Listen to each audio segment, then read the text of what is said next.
सुप्रभात मेरे विद्यार्थी भाई बहन। आज हम भावार्थ स्पष्टीकरण और विचार विस्तार, यह जो है वो भावार्थ स्पष्टीकरण है, उसके बारे में हम बात करेंगे।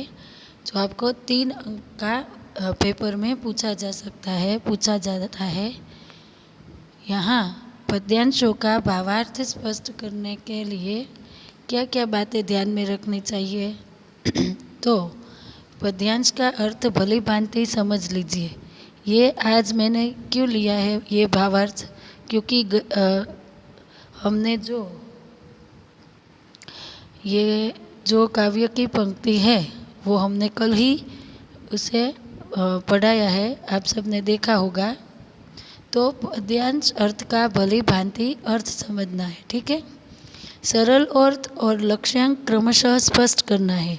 इसका जो सरल अर्थ बनता है, उसका जो लक्ष्यांक है वो हमें भावार्थ लिखने में स्पष्ट करना है।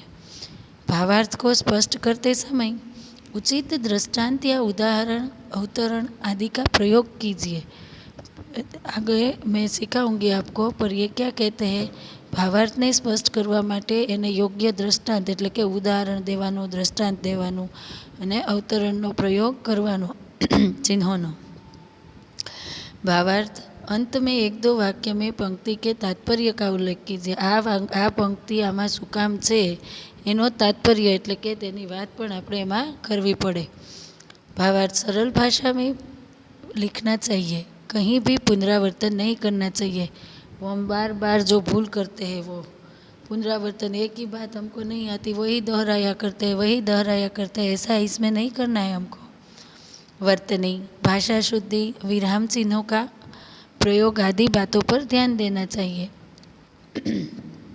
वर्तनी, भाषा शुद्धि और विराम चिन्ह आप सब जानते हैं। देखिए आज हम अपना पहला भावार्थ जो हमने लास्ट काव्य किया है उसमें है। मैंने अंत में आपको जो पढ़ाया ना लास्ट टाइम, वो यही काव्य है हमारा भारत गौरव का। ये पंक्ति भारत गौरव की ली है, इसीलिए बार बार मैं आपको फेयरबुक में जो आशय स्पष्ट लिखने को कहती हूँ, फेयरबुक में अर्थ स्पष्ट करने को कहती हूँ, वो इसलिए कि ये हमारा 3 मार्क का रहेगा, इसलिए आपको ये सीखना अति आवश्यक है, ठीक है। भूलोक का गौरव प्रतीकों का पुण्य लीला स्थल कहाँ, फैला मनोहर गिरि हिमालय और गंगा जल जहाँ, संपूर्ण देशों में से अधिक किस देश का उत्कर्ष है, उसका ही जो ऋषि भूमि है वह कौन भारतवर्ष है। देखिए ये पंक्ति है, उसका भावार्थ स्पष्ट हम कैसे करेंगे, ये उदाहरण है। कवि कहते हैं, कवि के हृदय में अपने देश के प्रति अत्यंत प्रेम और सम्मान का भाव है। यहाँ सबसे पहले हमें कवि की बात लिखनी है। गुजराती में कहिए तो कविना हृदय में पोताना देश प्रत्ये अत्यंत प्रेम और सम्मान है। अपने देश के गौरवमयी अतीत की यादें दिलाते हुए वह कहता है कि भारतवर्ष ऐसा देश है जिस पर सारी वसुंधरा गर्व करती है। अपने देश की, अपना देशनी गौरवमयी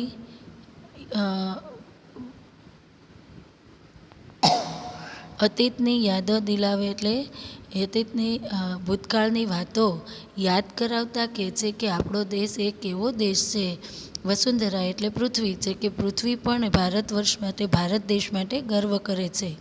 प्रकृति के रमणीय दृश्य देखकर मन में निर्मल भाव जागृत होते हैं। प्रकृतिना आ रमणीय दृश्य જોઈને મનમાં निर्मल भाव जागृत થાય છે। अपनी ऊंचाई के लिए विश्व प्रसिद्ध हिमालय पर्वत इस देश के उत्तर में फैला हुआ है। देखिए अब यहाँ ऊपर पंक्ति का जो हिमालय का उल्लेख है वो आया, ठीक है। एनी ऊंचाई माटे हिमालय આપણો गर्व છે भारत देशનું। શું કામ, તો કે विश्व प्रसिद्ध हिमालय सबसे बहु ऊंचो છે અને આખો ઉત્તરમાં દેશમાં ફેલાયેલો છે।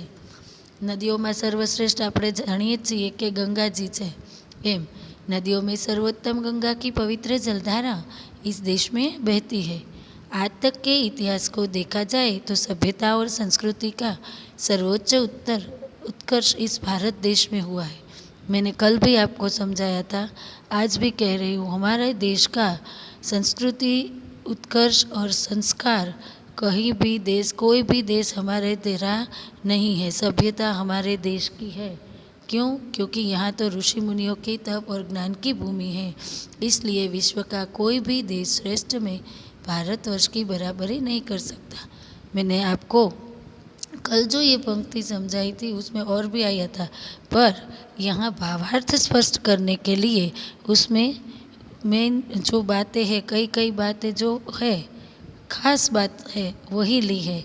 इस तरह मेरे विद्यार्थी भाई बहन, आपको मैं भेज रही हूँ वो सब भावार्थ आपको अपनी फेयर बुक में लिखना है, और जो ना समझ में आए उसे आपको मेरे को मैसेज करके आप मुझे पूछ सकते हैं, ठीक है। और ख़ास ये ग्रामर बुक में हमें लिखना है और उसका हेडिंग लिखना है भावार्थ स्पष्टीकरण। हाँ, ठीक है। Okay, thank you.